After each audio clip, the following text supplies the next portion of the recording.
James Tavernier set to leave, Ibrox clear out incoming.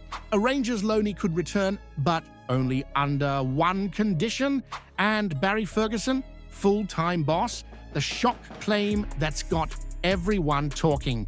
Want to see these and more Rangers news? Stay until the end. We are the people. It's been a whirlwind at Ibrox lately. Barry Ferguson's come in and immediately thrown the cat amongst the pigeons. Bold subs, fearless tactics, and let's not forget, he masterminded that cracking 3-2 win over Celtic at Parkhead. A late winner from Hamza Igamane that silenced that lot and sent you bouncing.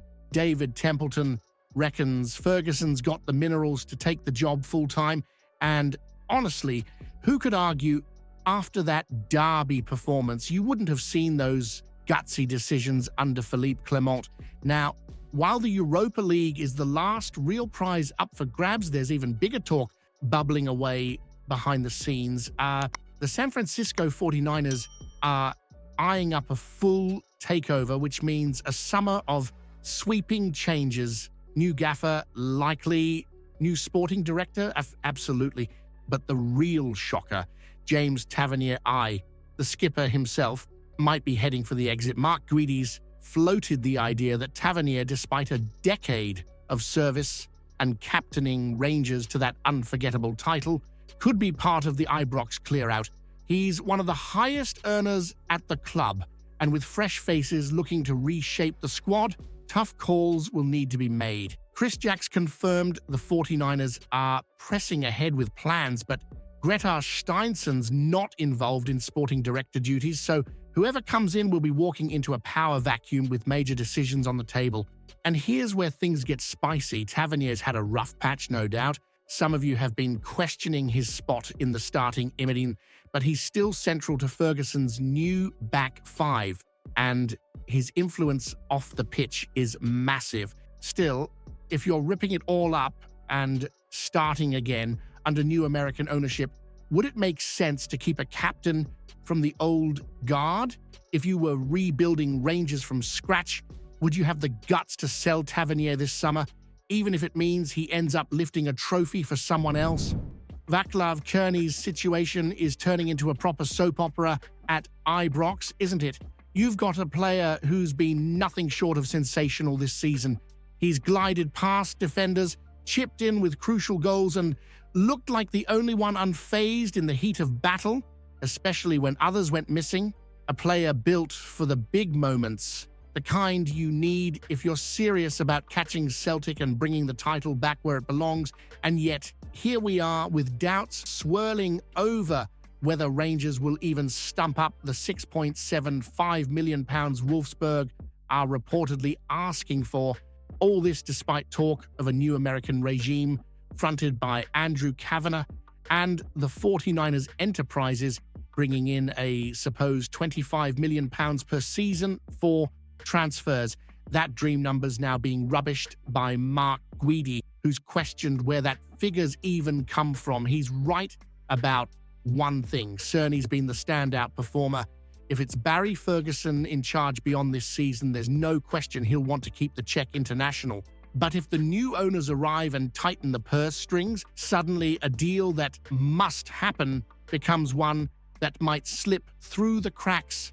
And that right there would be a signal that Rangers are playing it safe, when what's needed is bold ambition. Because here's the harsh truth. Celtic have pulled away in recent years because they've spent when it mattered. Rangers can't afford to keep losing top players or dithering over price tags if you want to be champions again. If you let Cerny walk out the door after a season like this, you're sending the wrong message to the player, the squad, and to you. If the board refused to pay £6.75 million for Cerny after the season he's just had, does that prove they've got no real ambition to overtake Celtic anytime soon? Rangers are staring down another crucial summer, but the days of a revolving door at Ibrox need to end. Year after year, you've watched more than a full at-ath walk away for peanuts.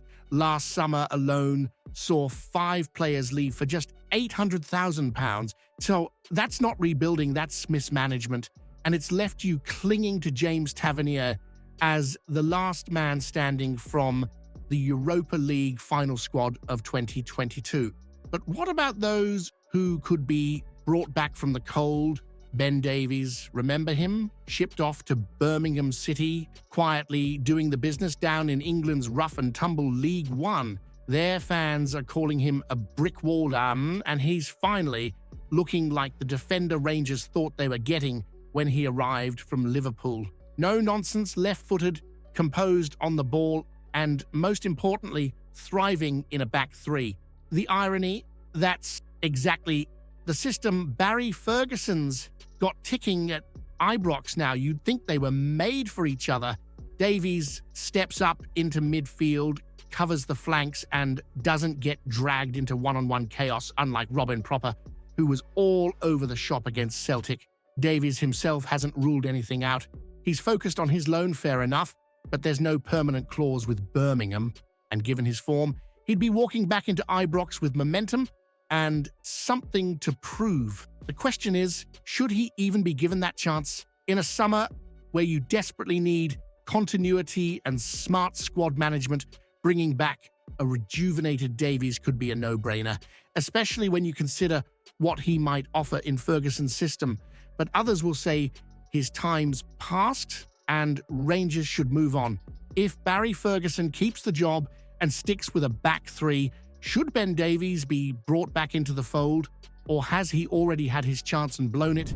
There's a storm brewing at Ibrox, and it centers on one man, Barry Ferguson.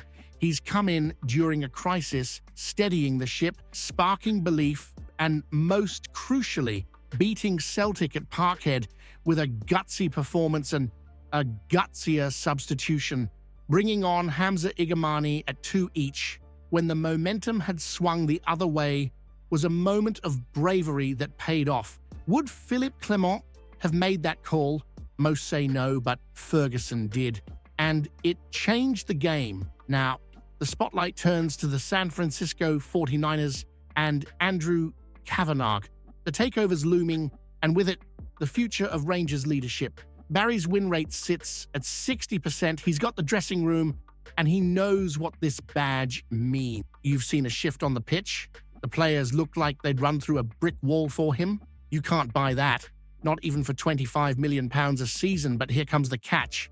Rangers are conducting a full football review.